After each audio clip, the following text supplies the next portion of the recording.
3 मई को मणिपुर में मैतेई और कुकी लोगों के बीच जो हिंसा भड़की, जिसे रोकने में राज्य सरकार नाकामयाब रही, उसे राज्य सरकार पर सवाल उठना लाजमी है। सवाल केंद्र सरकार पर भी उठाए जा रहे हैं, लेकिन मणिपुर में हिंसा क्यों भड़की, इसके कारणों को जानना बहुत जरूरी है।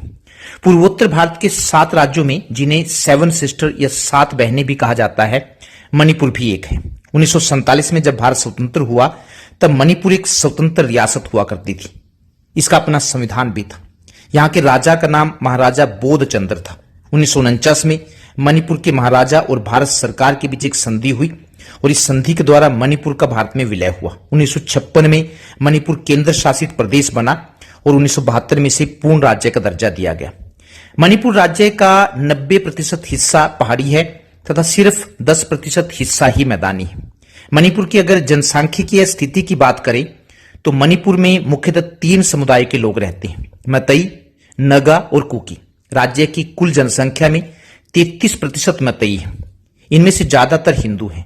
ईसाई मिशनरियों के प्रभाव के कारण कुछ मैतेई ईसाई भी बन गई। कुछ मैतेई इस्लाम धर्म को मानने वाले भी हैं। इन्हें मैतेई पांगल कहा जाता है। राज्य की शेष जनसंख्या में 16% कुकी है और 24% नगा है। नगा और कुकी जनजातियों में ईसाई ज्यादा है। इसके इन 3 समुदायों के अलावा राज्य में 34 अन्य जनजातियां भी हैं। इनमें से कुछ ऐसी जनजातियां भी हैं जो ना तो अपने आप को कुकी मानती हैं और ना ही नगा मानती है। नगा और मैतेई लोगों को ही मणिपुर का मूल निवासी माना जाता है। इनके बाद यहां जितने भी समुदाय हैं वे सभी यहां बाद में आए।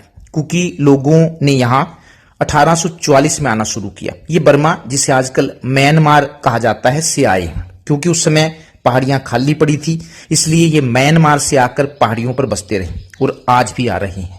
अब ये लोग अपने लिए एक अलग प्रशासन चाहते हैं। चूड़चांदपुर पर भी अब ये लोग अपना दावा करने लगे, जबकि इसे मैतेई राजा चूड़ाचांद के नाम पर बसाया गया था। दिलचस्प बात यह है कि मैतेई जनसंख्या जो 53% है, राज्य के सिर्फ 10% इलाके में ही रहती है। इन्हें पहाड़ों में जमीन खरीदने का अधिकार नहीं है, जबकि नगा और कुकी को मैदानी इलाकों में जमीन खरीदने का अधिकार है। यही वजह है कि बहुसंख्यक होने के बाद भी मैतेई समुदाय खुद को उपेक्षित महसूस कर रहा है और अपने आप को अनुसूचित जनजाति में शामिल करने की मांग कर रहा है।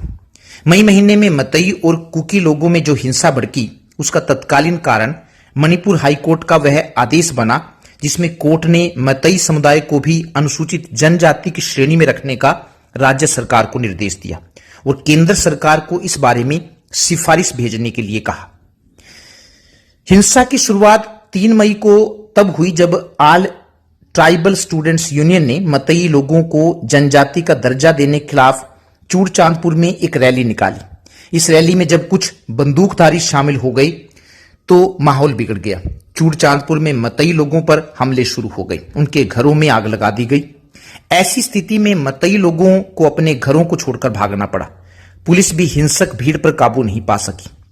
बाद में मैतेई लोगों के गांव पर पहाड़ों से गोलियां बरसाई जाने लगी। कुकी बहुल इलाकों में वन विभाग के सारे दफ्तर और चौकियां जला दी गई।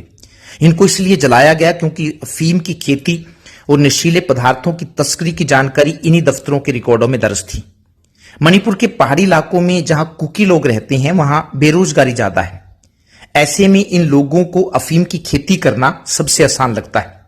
म्यांमार से लगातार घुसपैठ जारी है।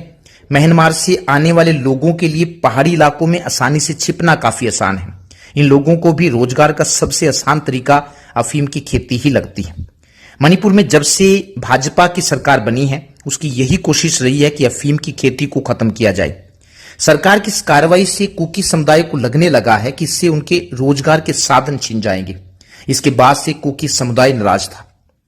मणिपुर में अफीम की बढ़ती खेती को देखते हुए यहां के लोगों को डर है कि कहीं मणिपुर भी ड्रग का गढ़ न बन जाए। कुछ समय पहले इम्फाल के एक कुकी इलाके में ड्रग बनाने की एक मोबाइल लैब भी मिल चुकी है। इसके अलावा कुकी उग्रवादी संगठन म्यांमार से हेरोइन का व्यापार करने के लिए सीमावर्ती शहर मोरे पर कब्जा करने का प्रयास भी कर चुका है।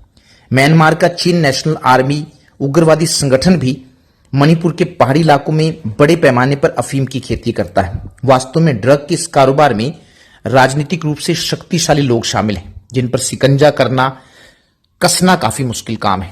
मणिपुर में तमाम लोग कुछ समय पहले अच्छी जिंदगी जी रहे थे, लेकिन हिंसा के बाद वे सड़क पर आ गए। हजारों की संख्या में लोगों को राहत शिविरों में रहना पड़ रहा है, जहां की जिंदगी नरक के समान है। मणिपुर की हिंसा देश की आंतरिक और बाहरी सुरक्षा के लिए एक खतरा है। इसको गंभीरता से समझने की जरूरत है, और अगर इसमें देर हो गई तो फिर काफी मुश्किल हो जाएगा।